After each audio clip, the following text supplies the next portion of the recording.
কাদিরের সালাম নেবেন। আসসালামু আলাইকুম, প্রীতি এবং শুভেচ্ছা। আমি এই মুহূর্তে আপনাদের সাথে একটি পুরনো বিষয় নিয়ে আলাপ করতে এসেছি। সেনাবাহিনী কি আসলে শেখ হাসিনাকে পদত্যাগের জন্য চাপ দিয়েছিল? এই প্রসঙ্গটা নিয়ে আপনাদের সামনে কথা বলবো। আমি আসলে গত 10-11 মাস যাবৎ একটি বক্তব্য খুঁজছিলাম।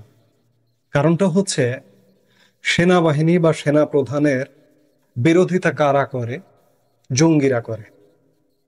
যারা দেশবিরোধী তারা করে। সেনাপ্রধানের অপসারণ কারা চায়? যারা দেশের ভালো চায় না তারা চায়। একই সাথে বাংলাদেশের কিছু মানুষ যারা, আমি সোজাসুজি বলি, যে রাজনৈতিক পরিচয়, যারা আওয়ামী লীগ করেন, তারাও সেনাপ্রধানকে বিশ্বাস করেন না, সেনাবাহিনীকে দোষারোপ করেন শেখ হাসিনার পতনের পেছনে।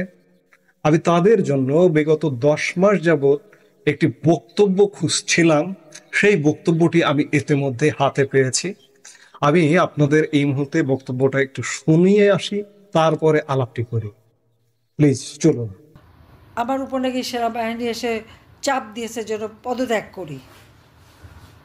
সেনাবাহিনী তো সে কথা কখনো বলেনি আমাকে, কেন বলতে যাবে? বা আমার উপরে কেউ কোনো চাপ দেয়নি। গণভবনে নাকি রাত্রেবেলা আমাকে এসে চাপ দিল রিজাইন করতে হবে। না, চাপ তো দেয়নি, বরং প্রত্যেক মানা করছে, যে নিষেধ করছে যেন আমি পদত্যাগ না করি। আমার দলের লোক আমাকে কিছুই বলেনি।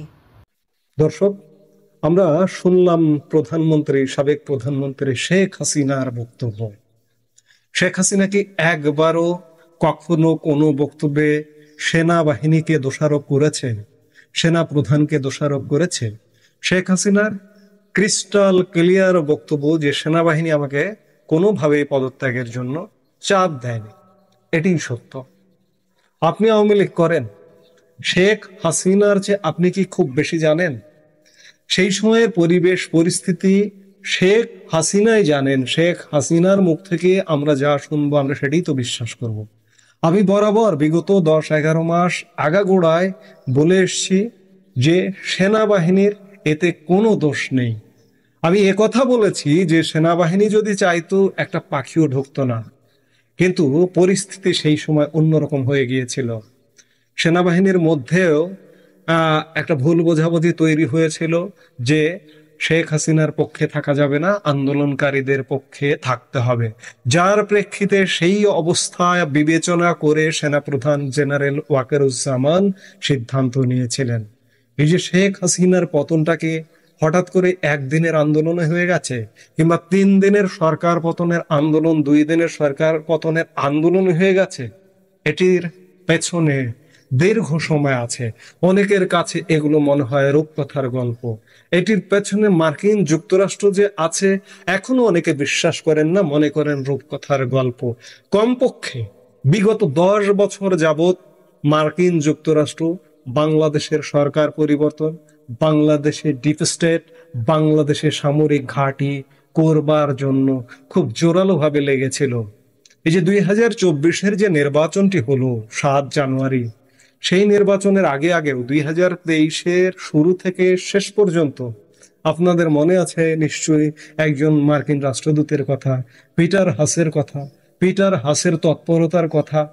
এই পিটার হাসকে দিয়ে সেই সময়ের মাননীয় প্রধানমন্ত্রী শেখ হাসিনাকে মার্কিন যুক্তরাষ্ট্র একদম একটি সরকারের রূপরেখায় দিয়েছিল। এবং এই সরকারের প্রধান হিসেবে কাকে দিয়েছিল জানেন? আজকের প্রধান উপদেষ্টা ডক্টর মোহাম্মদ ইউনূসকে। তার নেতৃত্বে একটি অন্তর্বর্তীকালীন সরকার গঠন করে শেখ হাসিনাকে নির্বাচন দেবার কথা বলেছিল। শেখ হাসিনা সেগুলোতে মানেননি। শেখ হাসিনা বলেছিলেন যে আমার সংবিধানে তত্ত্বাবধায়ক সরকার ব্যবস্থা নেই, আমি তত্ত্বাবধায়ক সরকার ব্যবস্থাও করতে পারবো না, একটি অন্তর্বর্তীকালীন সরকারও করতে পারবো না। অবশেষে 2024-এর 7 জানুয়ারি যেভাবেই হোক, সেটি বিতর্কিত হোক আর একপাক্ষিক হোক, যেভাবেই হোক একটি নির্বাচন কিন্তু করেছিলেন। এবং নির্বাচন করে সরকারটি চলছিল। চলতে চলতে 7-8 মাসের মধ্যে পরিস্থিতি ঘোলাটে হয়ে গেল, এবং ঘোলাটে হয়ে আওয়ামী লীগ সরকারের পতন হলো। এবং পতন সময় পর্যন্ত সেনাবাহিনী, সেনাপ্রধান কিংবা 3 বাহিনী প্রধান শেখ হাসিনাকে পদত্যাগের কোনো চাপ কিন্তু দেননি।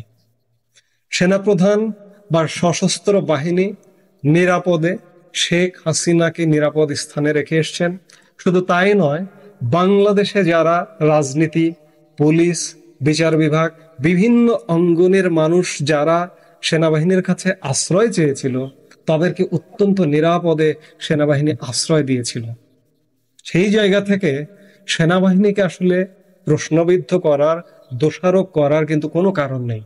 আরেকটি কথা খুব পরিষ্কার, আওয়ামী লীগ প্রধান শেখ হাসিনা কিন্তু সোজাসুজি কথা বলেন, কোনো রাগ ঢাক করে কথা বলেন না।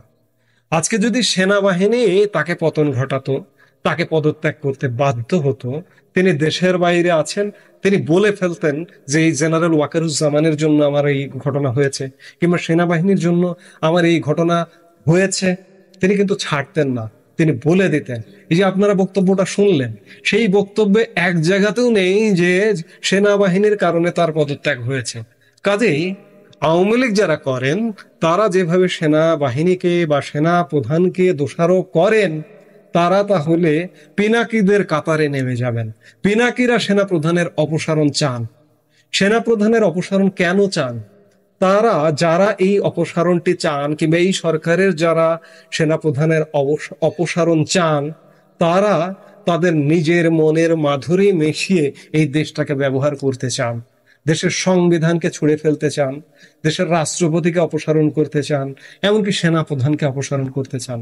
তারা সম্পূর্ণ একটা নতুন কাঠামো, 1971 সালে আমাদের যেমন স্বাধীনতার পরে সম্পূর্ণ নতুনভাবে নতুন কিছু সবকিছু গড়ে তুলতে হয়েছিল, আজকে এই গোষ্ঠীটি সেরকম একটি স্বপ্ন দেখছে, এবং সেই স্বপ্ন থেকে তারা কিন্তু এখনো পিছু হটেনি।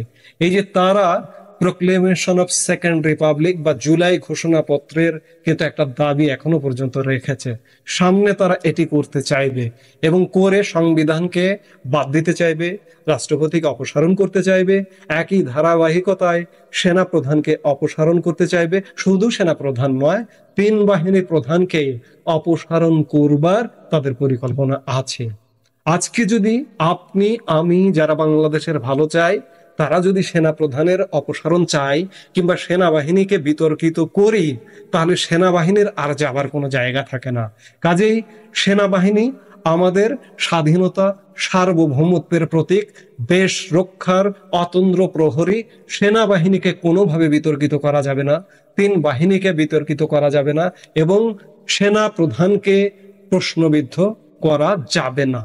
আমি এই কথাগুলো এই জন্যই বলছি যে আপনারা অনেকে বিভিন্ন সময় সেনাবাহিনীর বিরোধিতা করছেন। হ্যাঁ, হয়তো এটি ঘটছে যে দেশে এত অচল অবস্থা, এখন পর্যন্ত সেনাবাহিনী কেন ব্যবস্থা নিচ্ছে না, এই প্রশ্নটা আসতে পারে।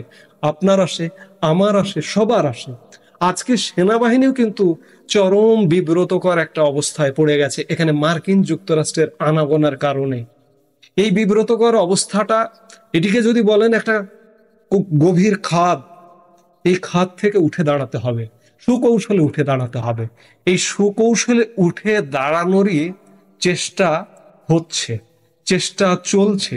নিশ্চয়ই বাংলাদেশ উঠে দাঁড়াবে।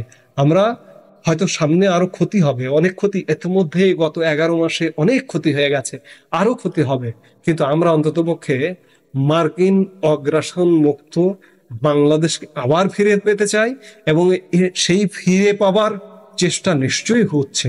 এবং আমি সব কথার শেষ কথা বলতে চাই যে প্রধানমন্ত্রী শেখ হাসিনা একটি বারও সেনাবাহিনী নিয়ে কোনো নেগেটিভ কথা বলেননি, সেনা প্রধান নিয়ে কোনো নেগেটিভ কথা বলেননি। আপনি কেন বলেন ভাই? আপনিও বলবেন না দয়া করে। আমি বারবার এর আগের অসংখ্য ভিডিওতে বলেছি যে জেনারেল ওয়াকারুজ্জামানের সময়কালেই বাংলাদেশে এমন একটা পরিস্থিতি ঘটে গেছে, এবং তার হাত দিয়ে বাংলাদেশ একটা ভালো পরিস্থিতির দিকে যাবে, আমরা সেটাই প্রত্যাশা করি। সেই কাজ নিশ্চয়ই চলছে। আস্থা রাখুন সেনাবাহিনীতে। এই মুহূর্তে এ পর্যন্ত। সবাই